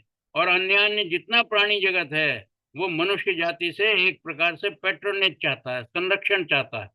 तो it is incumbent upon the humanity to serve their needs. तो हम क्या करते हैं, हम लोग बहुत लोग करते हैं, हम पार्क में जाते हैं, चींटियों को आटा डालते हैं। हम अपने घर पे आए हुए कुत्ते को रोटी खिलाते हैं, घर में कोई बिल्ली है उसको दूध दे देते हैं। अन्य अन्य जितने भी पशु हैं उनके लिए करने की हमारी संस्कृति के अंदर व्यवस्था है। तो उन्होंने कहा जितने भी विश्व देव, बलि वैश्व देव का मतलब, विश्व का मतलब है टोटल, और देव का मतलब है जितना प्राणी जगत है, संपूर्ण प्राणी जगत जो मेरे संपर्क में आता है। तो स्वाभाविक रूप से समझ लीजिए जो डोमेस्टिकेटेड एनिमल्स हैं उन्हीं की बात कर रहे हैं। जो वाइल्ड एनिमल्स हैं वो ना हमारे संपर्क में आएंगे, और आएंगे तो वो हमारे लिए घातक होंगे। उनकी सेवा आप नहीं कर सकते हैं, उनसे तो आप अपनी सुरक्षा कर सकते हैं। तो बलि वैष्णव देव का अर्थ ये है कि संसार के अंदर में जितने भी ऐसे प्राणी हैं जो आपके आश्रित हैं, उनकी आवश्यकताओं की पूर्ति करना, ये बलि वैष्णव देव यज्ञ कहलाता है। और उस यज्ञ के लिए हमारे यहाँ पर बहुत से विधान हैं। ऋषि दयानंद ने भी कहा कि जब भोजन करते हैं तो भोजन से पहले कुछ ग्रास निकालना होता है। उसके अंदर भी तो बहुत कुछ लिखा है। हम वेद के अंदर जब हवन करते हैं तो हवन के अंदर में भी बाद में 8 प्रकार की आहुतियां डालते हैं। इदम सोमाय नमः, इदम वैष्णव में नमः, अन्य अन्य हम उसके अंदर 8 मंत्र बोल के उसके अंदर में घृत की आहुति देते हैं। उसके अंदर में श्रेष्ठ पित्त की भी आहुति देते हैं, थोड़ी सी खीर या मिठाई की देते हैं। तो वो तो अग्नि के अंदर हमने दिया। तो सामान्यतः वो हवन की अग्नि भी हो सकती है, हमारे चूल्हे की अग्नि भी हो सकती है। और उसी प्रकार से जो भोजन हमारा है उस थाली में से 15 ग्रास निकालने का भी ऋषि दयानंद ने विधान किया है। तो किस किस को कैसे देना है वो भी उन्होंने उसके अंदर में बड़ा स्पष्ट किया। और उन्होंने क्या कहा है कि दंपत्ति को ये ध्यान रखना है कि ये जो मेरा धर्म है, मेरा एकमात्र संगी यही है। किसी के साथ कुछ नहीं जाता है, धन संपत्ति तो यहीं रह जाती है, केवल उसका धर्म उसके साथ जाता है। इसलिए अधर्मी व्यक्ति तो ऐसा होता है जैसे कि कोई वृक्ष अपनी जड़ से कट गया हो। और हम लोग भी, जो मनुष्य का शरीर है, ये भी वृक्ष की भांति है। ये तभी तक फल फूल रहा है जब तक ये धार्मिक कर्मों को कर रहा है। जिस क्षण कोई भी मनुष्य धर्म को छोड़ के अधर्म के मार्ग पर चल पड़ता है तो समझ लीजिए शरीर रूपी वृक्ष की जड़ों को काट रहा है। और अंततः जैसे वृक्ष का विनाश होना है, मेरे इस शरीर का भी विनाश ही होना है। ये दंपत्ति को महर्षि दयानंद ने सत्यार्थ प्रकाश में चतुर्थ समुल्लास में समझाया। फिर उन्होंने कुछ और विशेष परामर्श दिए हैं। उन्होंने कहा है कि कोई भी अगर परिवार का व्यक्ति अधर्म से पैसा कमाता है, जैसा कि एक उदाहरण हमारे यहाँ दिया जाता है कि वो जो रामायण लिखी थी, लोग कहानी बोलते हैं, मैं उस कहानी पे विश्वास नहीं करता और वो ठीक भी नहीं है, लेकिन उदाहरण के रूप में बता रहा हूँ। बताया जाता है कि एक वाल्मीकि जो थे वो डाकू थे, और डाकू होते होते जो है वो अचानक जो है उनको कुछ साधुओं को उन्होंने पकड़ लिया। साधुओं ने कहा भाई तुम ये इतना जो पाप काम कर रहे हो किसके लिए कर रहे हो? उसने कहा कुछ नहीं, अपने परिवार का पालन पोषण कर रहा हूँ। उन्होंने कहा तुमको मालूम है ईश्वर की कर्म फल व्यवस्था क्या है? जो आदमी दुष्कर्म करता है, जो पाप करता है, उसका फल ईश्वर दंड के रूप में उसी को देता है। और जो जितने भी तुम्हारे परिवार में घर में आश्रित हैं जिनको तुम वो दे रहे हैं, वो तुम्हारे दिए हुए उसका राशि का भोग तो कर रहे हैं, लेकिन कर्म फल का भोग तुमको अकेले ही करना पड़ेगा। उसने कहा कि ये कैसे हो सकता है? जब मेरे साथ वो भोग कर रहे हैं तो दंड होगा तो उसका भोग भी करेंगे। उन्होंने कहा जाओ आप अपने परिवार में पूछ के आओ कि मैं रोज तुम्हारे लिए लूट का माल लाता हूँ, तुम सबका पोषण करता हूँ, तुम खुश रहते हो। ये बताओ जब कल को भगवान दंड देगा तो कौन कौन मेरे साथ साझीदार होगा? एक स्वर से सबने बता दिया कि हम कोई साझीदार नहीं होंगे। आपका कर्म है, आपका दंड है, आप भुगतेंगे। आंखें खुल गई उसकी। ये छोटा सा उदाहरण ऋषि दयानंद ने यहाँ पे वेदों के माध्यम से स्पष्ट किया। उन्होंने कहा कि हर व्यक्ति को ये पता होना चाहिए कि मेरे कर्म का, मेरे दुष्कर्म का पुरस्कार भी और दंड भी अकेले मुझको भोगना है। मेरे जो आश्रित हैं वो मेरी आमदनी का उपभोग तो कर सकते हैं, लेकिन दंड में मेरे भागी नहीं हो सकते। तो इसलिए हर एक को ये समझना है कि मेरे घर में अधर्म का धन धन ना आवे। इसलिए लक्ष्मी दो प्रकार की बताई गई है। एक लक्ष्मी होती है जो गुण कर्म से अच्छे स्वभाव से आती है, और एक कुलक्ष्मी होती है, अलक्ष्मी बोलते हैं उसको। वो अच्छी लक्ष्मी नहीं है, वो विनाश का कारण बनती है। तो पाप की कमाई अलक्ष्मी या कुलक्ष्मी है। तो हमारे घर में कुलक्ष्मी नहीं आनी है, दंपत्ति को ये ध्यान रखना है, और हर पति को ये ध्यान रखना है कि मेरे घर में पाप की कमाई ना आए। उसमें उन्होंने दूसरी बात ये कही है कि विवाह जब होता है तो एक प्रकार से ये समझिए कि पति और पत्नी एक दूसरे के हाथ बिक चुके होते हैं। इन शब्दों का प्रयोग कर रहे हैं ऋषि दयानंद। कह रहे हैं बिक चुके होते का मतलब नो रिटर्न। जैसे लोग दुकान पे लिख देते हैं ना, बिका हुआ माल वापस नहीं होगा। बस सीधी सी बात उन्होंने विवाह की बताई है। क्योंकि विवाह के अंदर में जब विवाह संस्कार करते हैं तो उसके अंदर में पंडित जी एक छोटा सा एक एक वो करते हैं, एक रिचुअल। वो लोटे के अंदर में जल डलवाते हैं। इसका मतलब यह है कि दोनों ने जब जल को जल के अंदर में मिलाया तो ऐसे होते हैं कि उस जल को कोई भिन्न नहीं कर सकता। आप जैसे दूध के अंदर में अगर मिश्री भी मिला दो तो उसको भिन्न नहीं कर सकते। जल को जल में मिलाना तो एक बहुत बड़ा उदाहरण है। तो पति पत्नी जो है वो विवाह संस्कार के माध्यम से जल में जल की तरह मिश्रित होकर अभिन्न हो जाते हैं। तो इसलिए उन्होंने कहा इसको सामान्य बोलचाल की भाषा में कि एक दूसरे के हाथ बिक चुके होते हैं। तो बिक चुके होते हैं तो देर इज नो रिटर्न। तो ये नॉन रिटर्न वैल्यू है। तो उन्होंने कहा कि वो एक दूसरे के लिए हमेशा सपोर्टिव रहें और एक दूसरे के कभी भी शत्रु ना बने। दूसरी बात उन्होंने बताई है कि जो ब्राह्मण हैं, ब्राह्मण वर्ण के हैं पति पत्नी, मैं फिर आपको विस्मरण करा रहा हूँ, वो उनके जन्म का कुल का वर्ण नहीं है, उनके स्वयं का वर्ण है। उन्होंने कहा है ये उनका कर्तव्य बनता है कि ब्राह्मण वर्ण के जो दंपत्ति हैं वो समाज के अंदर में उपेक्षित जो बच्चे हैं, निराश्रित बच्चे हैं, बस्तियां हैं, उनके बच्चों को पढ़ाएं। जो क्षत्रिय हैं उनका ये कर्तव्य बनता है कि अपने मोहल्ले के अंदर में लॉ एंड ऑर्डर को मेंटेन करने में सहयोग करें। जो वैश्य हैं वो समाज के अंदर में सेवा की आवश्यकता की पूर्ति करने के लिए अपनी सेवा दें। इस प्रकार से शूद्र जो वर्ण है वो समाज की सेवा करने में अपना सहयोग करे। तो उन्होंने कहा कि पूरे समाज को इस प्रकार से एक दूसरे का सहयोगी बनना यह हर विवाहित दंपत्ति का कर्तव्य बनता है। फिर उन्होंने ये कहा है कि स्टूडेंट्स जो वहां रहे हैं आश्रम में, उनके अंदर में जैसा गुरु शिष्य की परंपरा होती है इसी तरीके से इनको भी सब लोगों को, बच्चों को अगर पढ़ाना है तो गुरु शिष्य परंपरा के माध्यम से। गुरु जो है वो केवल केवल शिशु के, उसके अपने शिष्य के कल्याण की कामना करता है। उससे फीस की अपेक्षा नहीं करता जैसे आजकल के मॉडर्न हमारे गुरु हो गए। आज हमारे मॉडर्न गुरु जो होते हैं उनको गुरु नहीं बोलते हैं, उनको टीचर्स बोलते हैं, शिक्षक बोलते हैं। वो शिक्षक किस लिए बोलते हैं कि वो केवल एक वेतन लेते हैं। बंधुओं, जो वेतन लेता है वो शिक्षक होता है, वेतन भोगी होता है। और जो कल्याण के लिए सेवा करता है और शिक्षा का दान करता है उसको आचार्य कहते हैं। तो गुरुकुलों के अंदर तो आचार्य कहलाते थे, वहां तो शिक्षक नहीं होते थे। तो ये जो हमारी गुरुकुल परंपरा है, ऋषियानंद उसके ऊपर में उसका संकेत कर रहे हैं कि समाज के अंदर में गुरु शिष्य परंपरा का किसी प्रकार से अभाव नहीं होना चाहिए। फिर उन्होंने बताया कि विद्यार्थी के लक्षण क्या हैं। कितनी सुंदर बात कही है। उसके लिए बहुत सारे लक्षण उन्होंने बताए हैं, लेकिन मैं कुछ एक छोटा सा एक दो वो है जो विदुर नीति के अंदर आया है। सुखार्थी सुखार्थी न है कुतो विद्या, विद्यार्थी न है कुतो सुखम। जो बच्चा सुख की इच्छा रखता है, जिसको ये चाहिए कि मुझे एयर कंडीशन बस में जाना है, मुझे एयर कंडीशन स्कूल में जाना है, मेरे को ऐसे बढ़िया फर्निश उसके अंदर में बैठ के पढ़ना है, ऐसी ऐसी सुविधाओं में पढ़ना है, जो सुविधाओं का भोगी है वो विद्यार्थी नहीं है। और जो विद्यार्थी है उसको सुविधाओं की अपेक्षा नहीं है। तो उन्होंने बड़ा सुंदर कहा, जो सुखार्थी है उसको विद्या नहीं होती और जो विद्यार्थी है उसको सुख नहीं होता। ये पहले की व्यवस्था थी। आज के मॉडर्न टाइम्स में इतना तो ये हम लोग वर्ड वर्बेटिम इसको फॉलो नहीं कर सकते, लेकिन आज भी पेरेंट्स की ये ड्यूटी बनती है कि अपने बच्चों को सुखों का दास ना बनाएं।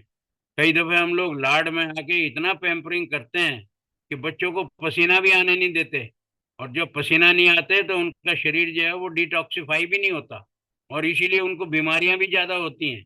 बहुत जल्दी उनको इन्फेक्शन होता है, इम्यूनिटी लेवल घटता है, उनका जो सोशल वो है उसके अंदर में फिजिक में कमजोरी आती है, गिर जाए तो हड्डी टूट जाती है। तो ये सब किस लिए है? कि हमने बच्चों को सुखार्थी बना दिया है। ऋषि दयानंद कह रहे हैं कि बच्चों को विद्यार्थी बनाओ। तो उन्होंने विद्यार्थी के और भी बहुत से लक्षण गिनाए हैं, उन लक्षणों की मैं चर्चा नहीं कर रहा। उन्होंने ये बताया है कि जो पाखंडी होते हैं उनके क्या लक्षण होते हैं। उन्होंने कहा जितने भी पाखंडी होते हैं वो होते हैं जो ज्ञान तो होता नहीं लेकिन अपने को ज्ञानी कहने का दंभ बरतते हैं। उनकी जो इच्छा होती है, उनकी निगाह वो यजमान की जेब पे, पॉकेट पे होती है कि मुझे इससे कितना पैसा वसूलना है। तो जो कपटी होगा, लोभी होगा, झूठ बोलता होगा और अपनी बात को मनवाने का हट करता होगा, और साथ में है बगला भगत जैसा होगा कि बस देखने में बड़ा शांत लगता है लेकिन वो यजमान के कल्याण की कामना नहीं करता, अपने स्वार्थ की कामना करता है, वो पाखंडी होता है। इसी तरह उन्होंने बताया कि पंडित के क्या लक्षण होते हैं। तो जो मैं आपको पंडित के लक्षण बताऊंगा समझ लीजिए, जो उसके विपरीत आचरण करता है वो मूर्ख के लक्षण है।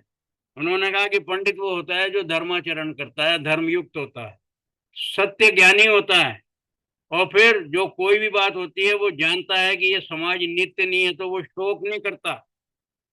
दूसरी बात उन्होंने बताया कि अपृष्ठे अनाहुते प्रविष्टि अपृष्ठे बहुभाषिते, ये भी विदुर नीति का एक वो है श्लोक। उन्होंने कहा जो व्यक्ति किसी से बिना पूछे किसी की जगह पे प्रवेश करता है, बिना बुलाए आता है और बिना पूछे बोलता है, अपृष्ठे बहुभाषते, ये व्यक्ति क्या होते हैं? निंदा के पात्र होते हैं, मूर्ख के लक्षण है। तो इसलिए बुद्धिमान व्यक्ति, पंडित व्यक्ति कौन है? जो किसी भी समाज में, किसी भी गैदरिंग में जाए तो वहां जाके अपनी मर्जी से किसी भी सीट पे नहीं बैठ जाता है, बल्कि वहां के व्यवस्थापकों से पूछता है कि मेरे लिए कौन सी सीट है जो आपने रखी है, क्योंकि ऐसी सीट पे ना बैठे जहां से उसको उठा दिया जाए। अगर ऐसा करता है तो वो मूर्खता का काम पहले से ही कर चुका है। तो ऋषि दयानंद इस छोटी सी बारीक सी बात की भी चिंता करते हैं। कहते हैं कोई भी आदमी सभा के अंदर में अपना स्थान ग्रहण करने से पहले सुनिश्चित कर ले कि वो स्थान उसके लिए ही उपयुक्त और निर्दिष्ट है, जिससे उसको वहां से उठाया नहीं जाएगा, बस वहीं जाकर बैठे। और जो ऐसा नहीं करता वो मूर्ख की तरह उठाया भी जाता है, अपमानित भी होता है। तो इसी प्रकार से उन्होंने पूछने बताया कि जो बिना पूछे बोलता है, और ये तो सबके लिए है, माता पिता के लिए है। अगर संतान उनसे सलाह मांगती है तो सलाह देनी चाहिए, और जो हम जैसे सीनियर एज के लोग हैं हमारी तो ये पहली ड्यूटी बनती है कि हमारी जो ग्रोन अप आज वो है संतान, वो बच्चे अगर अपने आप में समर्थ हैं, हमसे कोई राय नहीं मांग रहे हैं, तो हमको संतोष होना चाहिए कि उनके अंदर में इतना सेल्फ कॉन्फिडेंस है कि बिना राय के भी वो अपना काम चला सकते हैं। तो इसलिए राय नहीं मांगे तो हमको नहीं देनी, इतना संयम माता पिता में होना चाहिए। तो ये उन्होंने पंडित के और उसके मूर्ख के लक्षण बताए। साथ में उन्होंने ये बताया कि जो आचार्य है उसके कर्तव्य क्या हैं, वो मैंने आपको पहले भी बताए हैं, फिर भी थोड़ा सा और उसका संकेत कर देता हूँ कि वो सत्यवादी भी होना चाहिए, कल्चर्ड भी होना चाहिए, he should be sober, strong, patient, well behaved, healthy and with a strong denomination, strong determination. ये इनकलकेट करना चाहिए, ये सारी की सारी क्वालिटीज अपने स्टूडेंट में, तब वो उसका आचार्य कहलाता है। फिर उन्होंने बता दिया कि जब एक बार शादी हो जाए तो पति पत्नी को बहुत समय तक दूर नहीं कि एक दूसरे से रहना चाहिए। आज क्या स्थिति हो रही है हमारे यहाँ मॉडर्न टाइम्स में, एक की कहीं पे नौकरी है, एक की कहीं पे नौकरी है, एक एक साल तक एक दूसरे को नहीं मिलते हैं। ऋषि दयानंद ने उसका निषेध किया है। उन्होंने कहा इससे समाज के अंदर अनाचार फैलता है, उनकी शारीरिक आवश्यकताएं पूर्ति नहीं होती हैं। ये प्रकार से ये विवाह का, दंपत्ति का एक प्रकार से आदर्श जीवन नहीं है। इसलिए कोशिश ये होनी चाहिए कि अगर पति कहीं भी बाहर जाए तो अपनी पत्नी को अपने साथ लेके जाए, ट्रेवल करे तो साथ में करें। दूसरा उन्होंने कहा कि हमारे यहाँ पर शास्त्रों में पुनर्विवाह, अगर किसी की पत्नी का या पति का देहांत हो गया तो पुनर्विवाह का हमारे यहाँ पे निषेध है। और साथ में बहु विवाह, इसका तो बिल्कुल निषेध है। और ये बहु विवाह हमारे यहाँ पे पहले से होने लगे थे। होने लगे कब से होने लगे? त्रेता युग से होने लगे, जब महाराजा दशरथ ने 3 रानियों से विवाह किया। उसके बाद में भी हमको बहुत से उदाहरण मिलते चले आते हैं। तो जैसे जैसे वैदिक मान्यताओं का पतन हुआ, उसी कारणों से हमारे समाज का पतन हुआ। तो ऋषि ने कहा कि ये हमारे यहाँ पुनर्विवाह का तो भी आदेश नहीं है, और बहुविवाह का तो एकदम निषेध है। उन्होंने एक इसके अंदर में बड़ी ऐसी बात है जो बड़ी बड़ी अजीब सी लगती है, आपके सामने बात करते हुए भी थोड़ा मुझे संकोच होता है। उन्होंने लिखा है कि अगर वियोग हो जाए तो जो विधु है, विडो है या विडोर है, उनके लिए पुनर्विवाह तो उपयुक्त नहीं है, लेकिन आजकल के टाइम में कंसेंट से करते भी हैं। उसके लिए आर्य समाज ने बाद में विधवा विवाह के लिए बहुत बड़ा कंप वो भी किया है। लेकिन ऋषि दयानंद ने सत्यार्थ प्रकाश में क्या क्या लिखा वो हमको जानना चाहिए। वो आज के टाइम में कितना एप्लीकेबल है वो भी हमको समझना चाहिए। लेकिन उन्होंने एक नियोग की व्यवस्था की है। नियोग का मतलब यह है कि जब वियोग हो तो फिर नियोग होना। नियोग का मतलब एक नियुक्त व्यक्ति के साथ में संयोग होना। तो एक तरह का समझ लीजिए, it is a sort of an outsourcing और से a sort of a contractual relationship. और जो आजकल हमारे यहाँ मॉडर्न टाइम्स में सरोगेसी हो रही है, वो यही तो उसी का तो एक स्वरूप है। पर वो वैदिक स्वरूप ना हो गया, वो कमर्शियल बन गया। ऋषि दयानंद ने उसके लिए भी बहुत सारे प्रोविजंस दिए हैं। उन सारे प्रोविजंस को तो मैं आपके सामने बताना आवश्यक नहीं समझता, लेकिन इतना मैं बता रहा हूँ कि उन्होंने ये कहा है कि समाज के अंदर में विडो और विडोवर्स ही हों और उनका किसी भी प्रकार से अगर रिहेबिलिटेशन नहीं होता है, तो समाज के अंदर में अनाचार फैलने की और वर्ण संकर होने की बहुत बड़ी संभावना है। तो समाज के अंदर इस प्रकार के व्यभिचार ना फैलें, अनाचार ना फैले, तो एक तरीके से जो सेक्सुअल बिहेवियर है, it should be fairly disciplined and disciplined as per the tenets of the religion. तो उन्होंने उसके लिए बहुत सारी व्यवस्थाएं की हैं।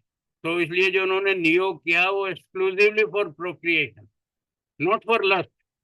जैसे ही वो अपनी आवश्यकता पूरी हो, संतान का जन्म हो, फिर उनको कोई संबंध नहीं रखना है। संबंध रखना है तो केवल संतान की उत्पत्ति के लिए रखना है। तो मैं इस विषय के लिए भी बहुत विस्तार में न जाके फिर आपसे अनुरोध करता हूँ कि आप इस विषय को थोड़ा सा पढ़िए। और इसके अंदर में उदाहरण उन्होंने दिया है हमारे महाभारत का। उन्होंने कहा है कि जो पांडु जो है वो संतति उत्पत्ति के लिए वो उपयुक्त नहीं था, तो उसकी पत्नियों का नियोग कराया गया। और तब उसके बाद में जो है ये जन्म हुआ धृतराष्ट्र का और वो पांडु का, और ये सब जितने भी व्यास जी का, व्यास जी ने आके ये नियोग किया।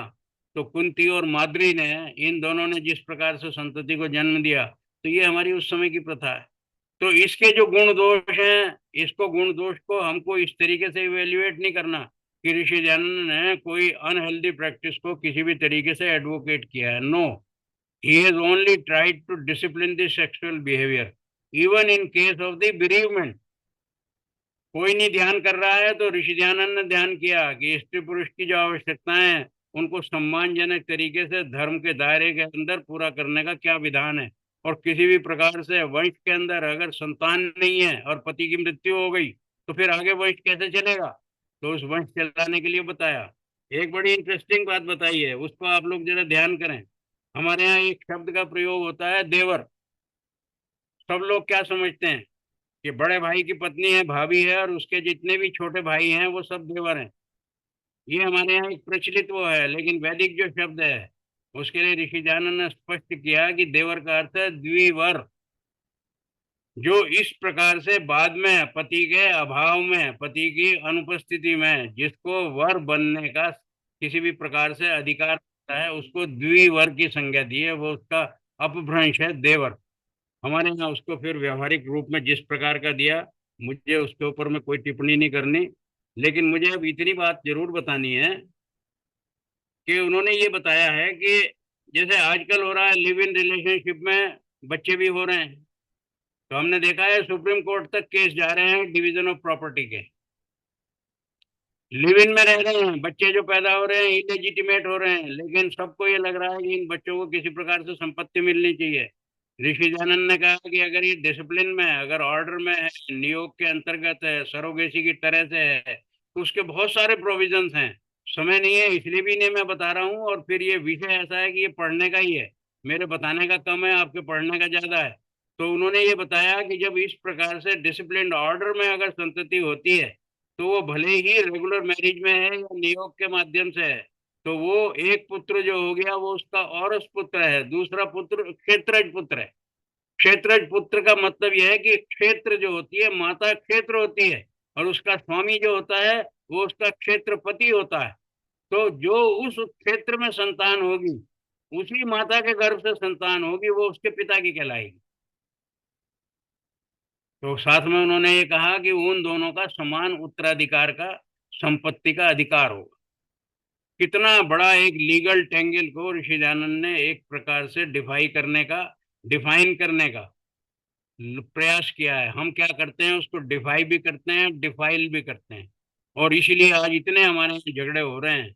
इलेजिटिमेट काम होना है, इलेजिटिमेट सेक्स होना है, और बाद में जो प्रोजेनी है वो अनप्रोटेक्टेड होनी है, या तो अनाथ होनी है, या अपने अधिकारों के लिए लड़ते लड़ते बड़ी हो जानी है। उन्होंने साथ में एक और बड़ी सुंदर बात कही है कि कोई भी किसान, ये बहुत ही सुंदर सेलिबेसी के विषय में है ये। उन्होंने कहा कोई भी किसान अपने उत्तम बीज को किसी दूसरे के खेत में नहीं बोता है। अगर बोएगा तो अपने ही खेत में बोएगा। इतनी छोटी सी बात से स्वामी जी ने क्या कहने का प्रयास किया कि कोई भी बुद्धिमान व्यक्ति, चरित्रवान व्यक्ति अपने वीर्य का नाश किसी अन्य स्त्री के माध्यम से नहीं करेगा। करेगा तो अपनी स्त्री के साथ उसका उपयोग करेगा।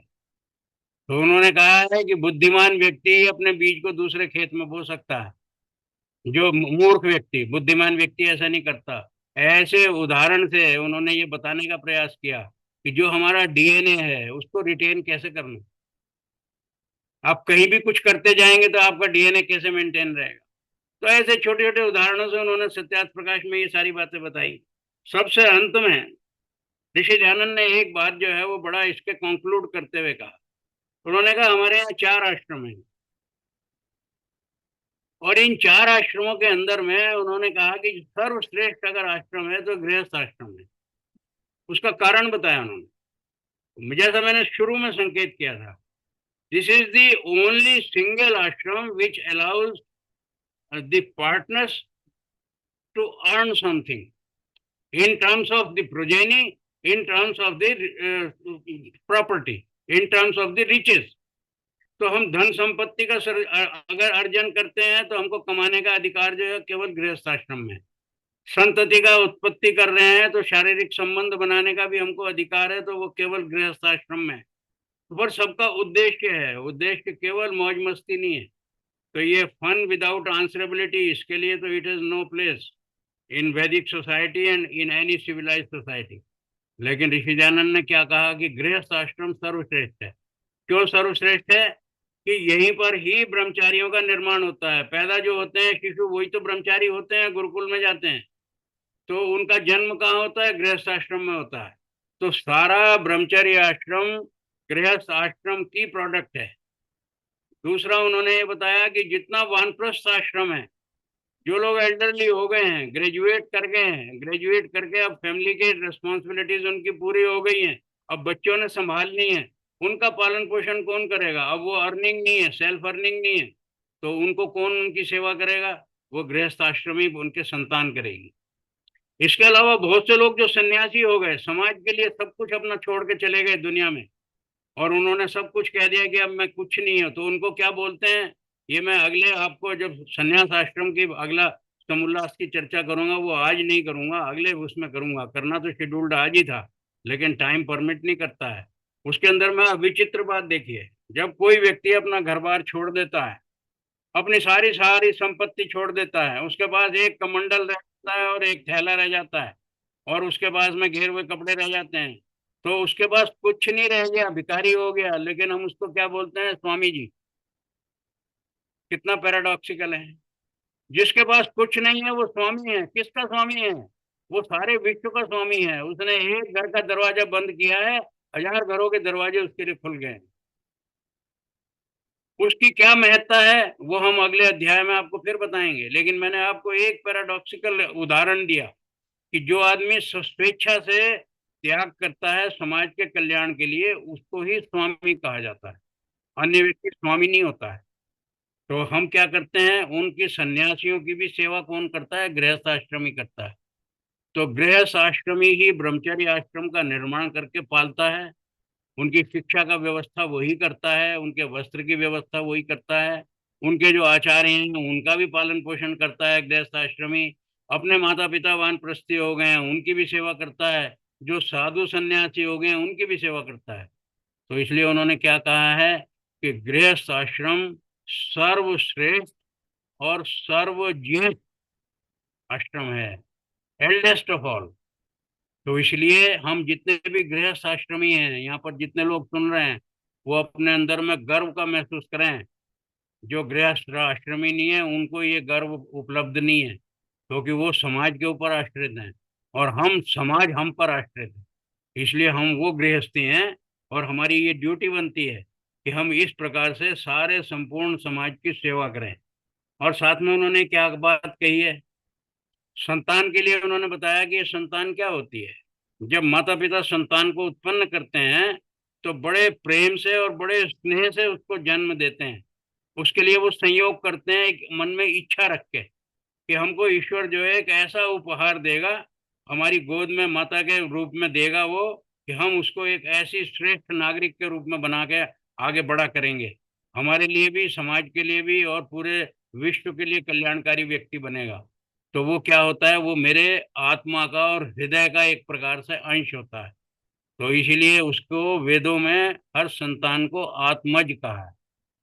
पुत्र को आत्मज कहते हैं और पुत्री को आत्मजा कहते हैं, जिसको हम उर्दू में कहते हैं वल्दियत, पेरेंटहुड, पेरेंटेज। आप पूछते हैं कि भाई इसका इसके पेरेंट कौन है, इसका फादर कौन है, इसकी मदर कौन है, तो वो उनको बताते हैं कि ये इनकी डॉटर है, इनका सन है। और वेदों में क्या बोलते हैं, ये इनकी आत्मज है, आत्मज, ये इनका आत्मज है, क्योंकि वो इनकी आत्मा का एक प्रकार का, आत्मा की और हृदय की स्वीकृति से बनाया हुआ एक शरीर है। तो इसलिए उनको वो दीर्घायु का आशीर्वाद देते हैं। संसार में कोई माता पिता नहीं है जो ये चाहता हो कि मेरी संतान का निधन मेरे सामने हो। हर माता पिता ये चाहते हैं कि मेरा निधन मेरी संतान के सामने हो। इसलिए उनको वो दीर्घायु का आशीर्वाद देते हैं, कहते हैं 100 वर्ष जियो।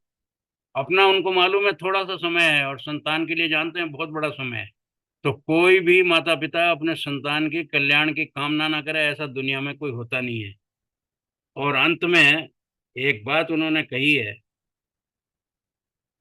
हम जितनी भी संसार के अंदर में नदियां देखते हैं, उन्होंने एक बड़ा सुंदर उदाहरण दे के अपनी बात को पूरा किया गृहस्थ आश्रम की, कि जितनी भी नदियां हैं वो पहाड़ों से निकलती हैं और अंततः उनका जो फाइनल डेस्टिनेशन होता है वो समुद्र में जाके मिलना होता है। तो इसलिए कहा जाता है कि नदियां जो हैं वो सागर को मिलने के लिए आतुर होती हैं। अगर वो रास्ते में सूख नहीं जाए तो हर नदी का फाइनल जो डेस्टिनी है वो सबको मालूम है। गंगा नदी गंगोत्री से निकलती है और जाके वहां पे समुद्र के अंदर, गंगा सागर उसको कहते हैं, वहां महासागर में मिल जाती है। इसी प्रकार से यमुना उसके अंदर मिल गई है।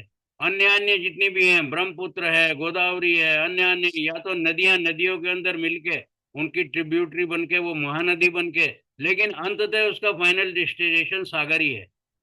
तो इसी प्रकार से उन्होंने ये बताया कि जितना भी ये संसार के अंदर व्यापार है, जितना ये सृष्टि क्रम है, मनुष्य जन्म ले रहे हैं, मनुष्य जा रहे हैं, आने वालों की भी सेवा हो रही है, जाने वालों की भी चिंता हो रही है, और उसके बाद में भी सारे उनके किए हुए जितने भी कर्म हैं उनकी सारी व्यवस्था हो रही है। तो ये सब कौन कर रहा है? जैसे नदियां सागर में मिलने के लिए इच्छुक होती हैं, ऐसे मनुष्य जाति जो है वो गृहस्थ आश्रम में आने के लिए इच्छुक होती है। और हर आश्रमी गृहस्थ आश्रम का सहारा ढूंढने के लिए इच्छुक होता है। तो जिस प्रकार से नदियां सबको आश्रय दे, सागर सबको आश्रय देता है, उसी प्रकार से गृहस्थ आश्रम सारे अन्य नदियों रूपी आश्रमों को अपने महासागर रूपी आश्रम में उनको आश्रय देता। तो इसीलिए प्रत्येक पति पत्नी का ये कर्तव्य बनता है कि वो इस रत्नाकर की, उन्होंने इसको रत्नाकर कहा, रत्नाकर सागर को बोलते हैं। रत्नाकर का मतलब जो, जिसके अंदर में सारे के सारे रत्न होते हैं। हमारे यहाँ सागर मंथन की पुराणों में चर्चा होती है कि जब सागर का मंथन किया गया तो उसके अंदर में बहुत सारे रत्न निकले। तो इसीलिए गृहस्थ आश्रम को उन्होंने कहा ये रत्नाकर है। सारे दुनिया के रत्न अगर हैं तो इस गृहस्थ आश्रम में है। तो इसलिए पति पत्नी को उसके गार्जियन है, कस्टोडियन है, उन्होंने इस रत्नाकर की सब प्रकार से अपनी संपूर्ण शक्ति और सामर्थ्य से इसकी रक्षा करनी है। इतना ही कर्तव्य का पालन करते हुए गृहस्थ आश्रम का पालन करें। ऋषि दयानंद ने चतुर्थ समोल्लास में गृहस्थ आश्रम के विषय में जो बताया, मैंने आप सबके साथ शेयर किया। आप सबका कल्याण हो। जो अभी तक वानप्रस्थी हैं वो अपने पुत्रों से, संतान से अपेक्षा करें। जो अन्य आज भी इसमें कुछ युवक श्रेणी के सुन रहे हो, वो अपने कर्तव्यों का ध्यान करें। संन्यास जो अवस्था में आ गए हैं वो भी इस बात की चिंता करें। सबका कल्याण हो, इस कामना के साथ वाणी को विराम देता हूँ। ओम। धन्यवाद रविदेव जी, very powerful presentation, powerful messages. I don't know, our society is missing these messages. How to reach them, how to go to reach these messages to society. Ramesh ji, at the same time, I can't resist myself acknowledging presence of a few people. मेरी एक बेटी शशि ने आज उदयपुर से join किया है। एक मेरी बेटी चंदा जुड़ी है बॉम्बे से, उसका भी स्वागत है। मेरी बहन बॉस्टन से जुड़ी है, मोहिनी, उसका स्वागत है। मेरे बेटे जैसे अनिल कक्कड़ हैं, ये अशोकनगर से जुड़े हैं, इनका स्वागत है। और मेरे क्लासमेट, बचपन के साथी सत्य प्रकाश जैन बॉम्बे से जुड़े हैं। इसमें मेरे साथी हैं जो मेरे साथ में कमेटी के प्रेसिडेंट भी हैं, मुकुंद पुराणिक, वो भी जुड़े हैं, उनका भी स्वागत है। राकेश कुमार आर्य मेरे राजार्य सभा में मेरे सेक्रेटरी हैं, उनका भी स्वागत है। महावीर आर्य है। इसके अतिरिक्त मैं और भी कुछ लोगों को देख रहा हूँ, उनके नाम नहीं पढ़ पा रहा हूँ। सतीश नागपुर जी का अभिनंदन मैं पहले कर चुका हूँ। अन्य जो लोग भी जुड़े हैं जिनके मैं नाम, मैं सभी का अभिनंदन करता हूँ। Yeah. Now the next lecture is very important. That's about Om, the nature of God. So I'm sure you all will come and listen to this outstanding presentation by Ravi Devji. We are very fortunate to have him here. And we have now this collection of 5 speeches, which is nothing but a treasure. And we would like to share this treasure with as many people as possible. I think Satish Nagpal, आप आर्य समाज के सगळे जे बंधू हैं, भगिनी हैं, उसे उनके द्वारा this message should go not only to Arya Samaj people but to the whole society in humanity. और कुछ मुझे बाकी सब लोगों से एक चीज शेयर भी करनी है कि मैं बहुत सी सोशल एक्टिविटीज में जुड़ा हूँ। तो मैं आज तो समय नहीं है, उसके बारे में चर्चा फिर नेक्स्ट टाइम करेंगे। एंड आई वुड विश कि बहुत से लोग उन सारी सोशल एक्टिविटीज में मेरे साथ में सहयोग करने के बारे में अपने मन में विचार बनाए। And whosoever feels willing to join hands. So I would request Satish ji to do Shanti Path and we'll close the session. Thank you. Yeah, our sincere gratitude to all the participants here. So now we are concluding today's session. अभी शांति पाठ से हम समापन करेंगे आज के session का। ओम द्यौ शांति शांति पृथ्वी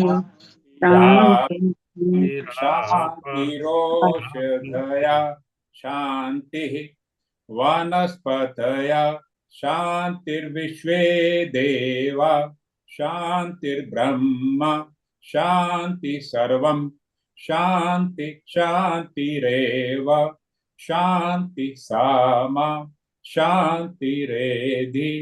ओम शांति शांति शांति। ओम All the best to everyone and see you next time. Next lecture is very important, so please do join.